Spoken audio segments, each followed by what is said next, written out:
Hey, what's up everybody? Welcome back to another animation analysis. This time we have an Arknights one. It's been a while since I've seen an Arknights animation in the list, and a lot of people wanted me to get to this on the post I made about it, so here we are with the Echoes of the Legends PV trailer for Ambience Synesthesia 2025, and from what I've seen people talking about this in my Discord and the comments and everything, this is, quote, peak. So I'm going to do it fair justice and give it the proper look it deserves, and if something actually looks bad, I'm going to point it out as I usually would anyway, but I'm going to be a little extra picky this time, but I'm also putting high expectations on it. So without further ado, I'm going to watch it first as I always do and then talk about it afterwards. So let's go!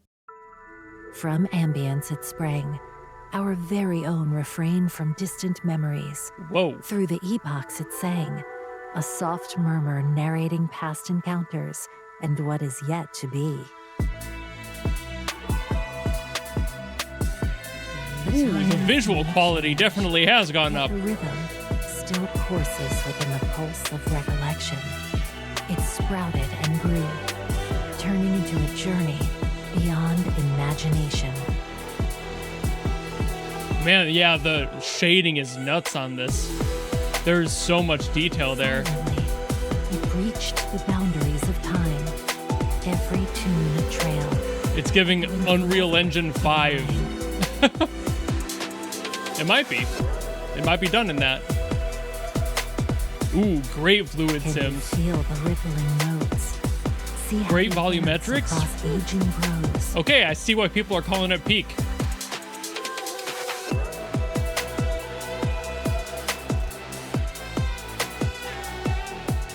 And reach for yesterday's warmth. God, the detail on those environment shots are nuts. A bunch of costumes you'll never get to download. I'm pleased. This warmth still feels the same. And delighted to find you here again. Man. Yeah. Wow.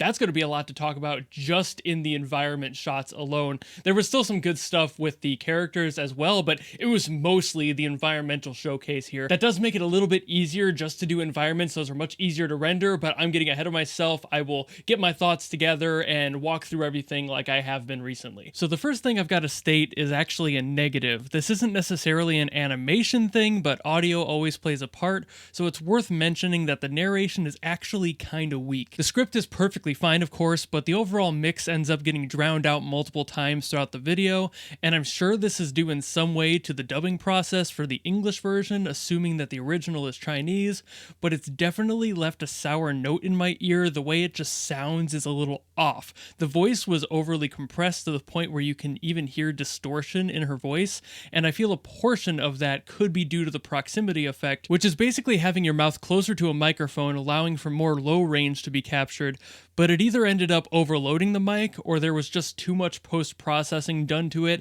that things ended up sounding that way. It didn't necessarily ruin the video or anything, but it definitely bummed me out to hear lacking audio on such a gorgeous visual piece. Now for the animation itself, as I said earlier, the environmental work is absolutely the showstopper here. The physics are super appealing and you can tell that they dialed things in to feel realistic and look more true to life. That said, there are also more modern tools that make this process much easier than animating characters well. It's still effort, don't get me wrong there, but plugging in numbers to mimic wind turbulence and resistance, simulating gravity, etc. is basically a plug-and-play process at this point. It's even possible that a lot of the parameters used for these environments were effectively stock with little to no input from any artist, especially more static ones like the garden Amia is walking through in the start, which honestly could be custom, but almost feels like they were at best kit bashes of pre-made elements. As beautiful as the final product is, I find it difficult to praise on equal grounds to more hands-on factors in this project, and if I'm wrong and they were completely custom, then I apologize profusely to the team for doing so well that they legitimately fooled me. The lighting, however, is a completely different story. This could be a drag and drop situation, but each scene having a distinct mood makes me believe otherwise. There's a distinct artistic value in a lot of the shots, like the one of Amia against the wall of roses and the dramatic top-down lighting of Logos in the vacant room, or any shot with that majestic as fuck unicorn, good lord. but we'll get back to that later. Lighting is definitely one of the most important details in any visual medium, and animation is no different. It can signify mood in a fraction of a second. How you want the character and scene to feel is impacted so heavily by lighting that one mistake in its setup can take a shot from a dark, moody conversation to a bright, lively party. There are some great visual dioramas of this effect that I'll be putting on screen to illustrate it, but I also recommend watching Studio Binder's videos where they had Roger Deakins walk through his process on lighting film. He goes into a lot more detail than I'll be going into here, and that's just an absolute treat to have an insight like that available for free. Definitely check that out if you're interested. Back on the lighting here though, they do some pretty interesting things to keep focus on the characters, like as they're all walking down that path in the field, there's point lights attached to each character so they don't get lost in the visual busyness and relatively dreary color palette behind them. Using point lights like this is present in every group shot though, just in contextual ways. For Mostama's scene here, she's dead center, but the other two in front of her lack a point light, so your gaze is immediately pulled into her. Mulysses having a light behind her isn't entirely necessary in my opinion, but it's also not in the way as your focus was already pulled into the center. Since she's further back and smaller, your mind kind of immediately gravitates to the larger lit subject. Amiya's scene utilizes heavy backlight that encompasses her and rim lights the others. This isn't a traditional point light, which are usually from the front, but the framing also puts her perfectly in the upper third, which focally centers her in that clearing and gives her a softer, isolated feeling.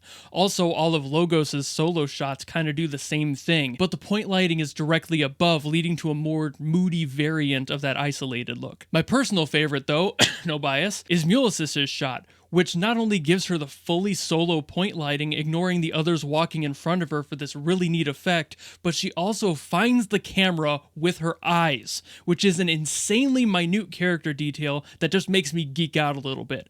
These are the choices I love to see. It adds a dash of life to the animation and makes it feel so much more personal when your eyes connect in the center of the frame. Choosing to only focus and light her while ignoring the others in the foreground and the background is cinematic beauty. Now on to this fucking unicorn, bro. Good lord, the amount of detail on this model is insane. You can literally see the marks from what I assume are grooming shears on its muzzle. I think this horse might be a pre-made asset, but just has heavy adjustments like the horn, the hair on the mane, the laurel on its head, and the eyes. There's just a lot of little details that definitely shouldn't or can't be something that would be stock. It's a style that doesn't fully fit the world visually, and that's pretty consistent with this whole field scene. It definitely feels a little bit more like it was made somewhere else and placed here. I also had that feeling about the Amiya scene, but again, I feel like they're kind of just kit bashing and working with what they've got, which I'm not necessarily against. But for this horse specifically, they did a damn good job at making it work for just the couple of shots it appears in. This also goes for adding the flowers to that short clip of the water surface. The water assets are definitely something that I think are also stock, but they put in the effort to add the flowers and tie it back into the world for the first shots that we saw. But I think the shots of Amiya under the water are custom because the bubbles would be a little too hard to get right otherwise. But I also wish they would put a little bit more focus on the light displacement of her under the water. It's a detail they've definitely done before, but I think they were opting to keep her visually clean here and just have her softly lit consistently in the face, where I would actually have preferred to see the environmental detail there. And yeah, I think that's pretty much it. Thank you all so very much for watching. I know this one had a little bit more negativity in it than I usually have, but also this video had so much more environmental stuff, which while I do know about that stuff and how it's done, it's not really my specialty. I'm definitely more of a character animator, so when you get to stuff like this that has almost entirely environmental shots and very little character moments, it gets harder for me to pick out details, and I start to get nitpicky about certain things in it, so like that's what was happening for me on this one. So hopefully people don't hate me for that one. I try to critique as much as I can praise. This was a really beautiful piece, but with the issues I did see and heard, and again my kind of like slight bias against them using just what seem to be stock assets. I can't really praise it for too much because I feel like there's not enough artistry in this aside from the general cinematography. That was beautiful, but the details that go into making that work, kind of less interesting to talk about. But hopefully this wasn't too underwhelming as a video, and I'm assuming that the other one that people want me to get to from Arknights, I think the 6th anniversary video that people really want me to get to, I'll be trying to get to it next week. I'm assuming there'll be more character animation there, so maybe I'll have more to talk about, a little bit more details and how that stuff goes, but still a really beautiful animation, and I do love the direction they're going in. I just need to see more of that character in the piece to really make that call for me. But either way, thank you all so very much for watching. If you enjoyed this video and you have another one you want me to get to, drop in the comments below. Like I said, I'm already going to be getting to the 6th anniversary, so no worries about that one, but if there's anything else, let me know down below. And of course, if you just enjoyed this video and you want to follow me and support me for more stuff in the future, you know how to do all that, and I will see you all in the next video.